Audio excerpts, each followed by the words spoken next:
Hey there. Welcome to Good Advice Giver. First, we want to start by saying a massive thank you for tuning in today. Whether you're a long-time listener or you're joining us for the first time, we're truly grateful to have you here. We know you've got a lot of options when it comes to podcasts, so the fact that you're spending your time with us means the world. So thank you. That's right. We're excited to have you with us because here on Good Advice Giver, we cover just about everything. Whether you're interested in sports, relationships, sex, money, finances, business, digital marketing, music, education, movies, comedy, or something else entirely, we've got it all.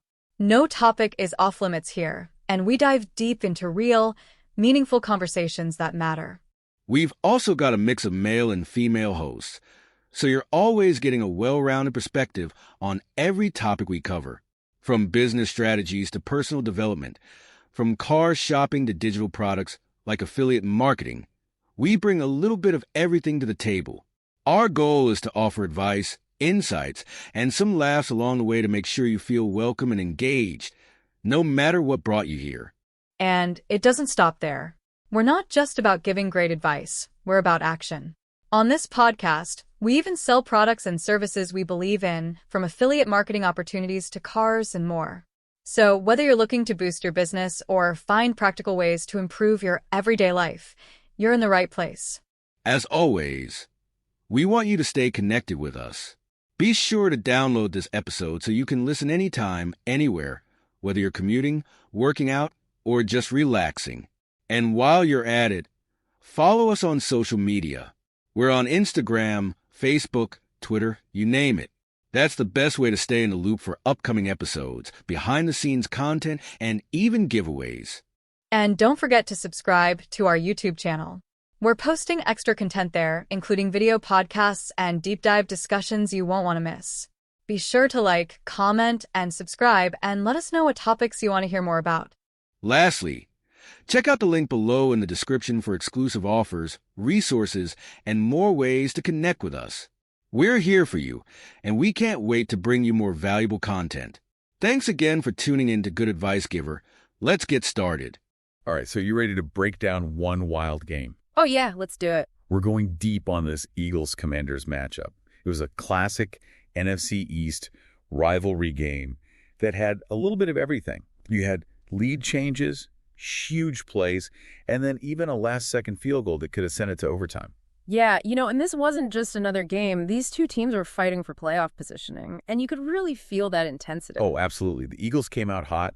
That opening drive they had was a statement.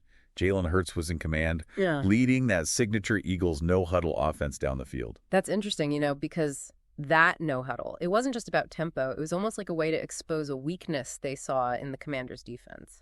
Earlier this season, the Commanders had struggled against teams that pushed the pace and forced them to make quick decisions. Oh, that's a great point. The Eagles clearly did their homework. And it paid off with that touchdown to A.J. Brown. Exactly. It was classic Eagles. Power running and then precise passing. It really set the tone early. But the Commanders didn't just fold, though. Sam Howell really impressed me with his poise.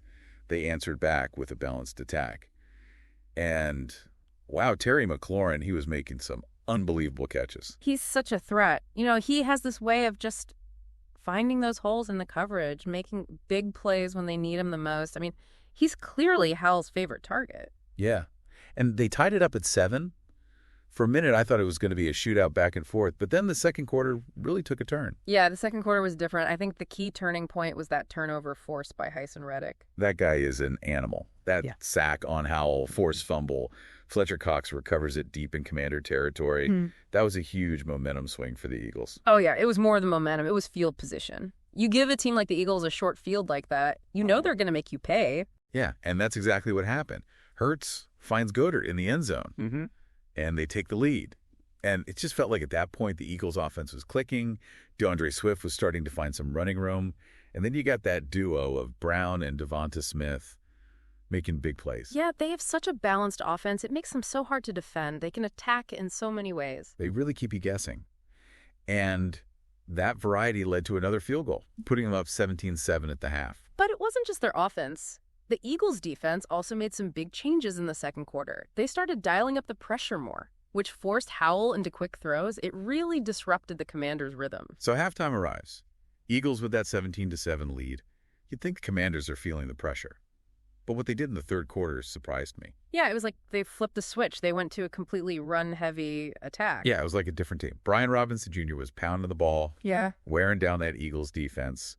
It seemed like a smart move, especially given how much the Eagles have struggled against the run this season. It was, and that's when play action becomes so effective. Just so everyone knows, play action is where the quarterback fakes a handoff to the running back before throwing the ball. It's meant to fool the defense into thinking it's a run, which creates those open receivers downfield. Oh, yeah. It totally worked. They had that Eagles defense thinking run. And then, boom, Howell hits Logan Thomas for a big gain. It was a beautiful play. It was. And those play-action passes with Robinson's running really opened up the Commanders' offense. They put together this incredible drive, capped off by that deep pass to McLaurin, setting up Robinson's touchdown run. And all of a sudden, it's 17-14. We've got a game. Yeah. You could feel the momentum change. The Eagles looked rattled. The crowd was going crazy. It was setting up to be a classic fourth-quarter battle. And, man, the fourth quarter of this game was a roller coaster. It really was. The Eagles answered right back with a clock-eating drive of their own, really showing why they're one of the best teams in the league. Hurts was unstoppable, making plays with his arm and his legs. Yeah, it was textbook dual-threat quarterbacking. Yeah. Extending plays, scrambling for first downs. He really wore down the Commanders' D. Oh, he did. And you can't forget about Devonta Smith. That catch he made on the sideline was insane. That catch was unbelievable. It was a huge moment on that drive. And it showed how Smith can step up in big moments. Yeah. They ended up scoring again on a swift touchdown run, extending their lead to 24-14. And at that point, I thought they might run away with it. But the Commanders, they just kept fighting.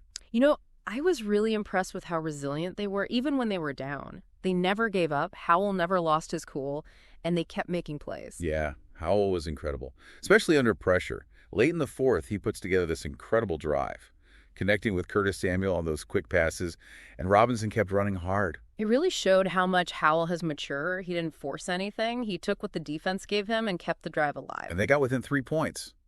After a touchdown pass to Jahan Dotson, this stadium was going nuts. It felt like either team could win it. The tension was unreal. Every decision felt huge. Both coaches were making some really smart moves. It was like a chess match. I loved watching that back and forth. With time winding down, the Eagles tried to run out the clock. Yeah. But the Commanders' defense held strong and forced the punt. That was such a big stop by the defense. It gave Howell and the Commanders one last chance to tie the game. Man, what a finish. With just seconds left, Howell gets them in field goal range. He really stepped up as a leader and rallied his team in a big moment. I thought for sure they were going to tie it and send it to overtime. Me too. That kick went wide right, and that was it. Eagles win 24-21. I bet it was silent in that stadium after that missed kick. It had to be heartbreaking for the Commanders. But you have to give them credit, they never quit. Absolutely. They pushed the Eagles to the limit. This game just shows you why the NFC East is so fun to watch. It's always a battle. Anything can happen. That's one of the most competitive divisions in football. And games like this are why. So what were your biggest takeaways from this one? What really stood out to you? I think for the Eagles, it confirmed what we already knew. They're a Super Bowl contender. They have an explosive offense, a good defense. And in Jalen Hurts, they have a quarterback who can win in a lot of different ways. Oh, he's the real deal. He is. But they did struggle against the run. That's something they'll need to work on because teams are going to try to exploit that. Yeah, for sure. Yeah. How about the Commanders? What did this game tell you about them?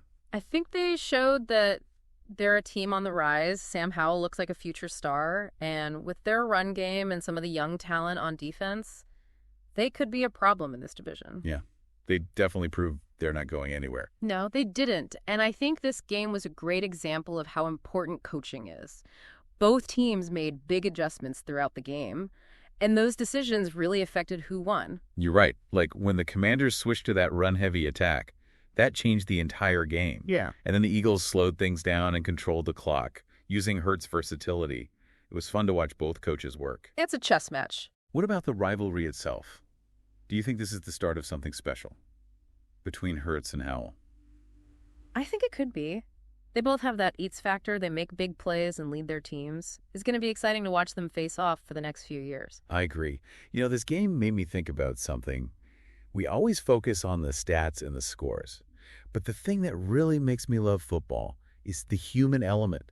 These are real people out there, giving everything they have to chase their dream. I know what you mean. It's easy to forget about all the hard work and dedication it takes to play at this level. That's why it's so relatable. We all face challenges in life. But we have to keep going, just like these guys. Yeah, it's inspiring. And it's a good reminder that anything is possible if you have the passion and the drive. And never quit. You know, and this game wasn't just about what happened on the field. It was about the fans, the energy in that stadium, the history, the rivalry. You could feel it. NFC East games, they're always different. The crowd was electric. You could tell this game meant something to them. It felt like the fans were a part of it, like they were living and dying with each play. These are the games that remind you why we love football. It's more than just the game itself. It's the emotion, the drama, the shared experience.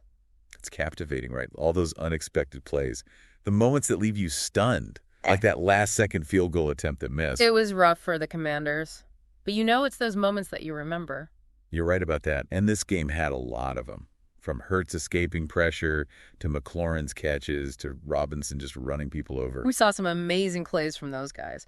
But it was a team effort. Both sides gave it their all. That's what makes it so fun to watch. So as we wrap up this deep dive, what's the one thing you want our listeners to take away from this game? Don't underestimate heart and resilience. Both these teams faced adversity. They made mistakes, but they never quit. They kept fighting. I like that. And you know, that's something we can all learn from. It doesn't matter what challenges we face. We can always choose how we respond. We can give up, or we can keep pushing forward. Just like these players. Sports have a way of inspiring us. They teach us things. Remind us that we can do anything if we believe in ourselves and don't quit. Couldn't have said it better myself. And with that, we'll leave you with this. Keep exploring. Keep asking questions. Keep diving deep into the things you care about. Thanks for joining us.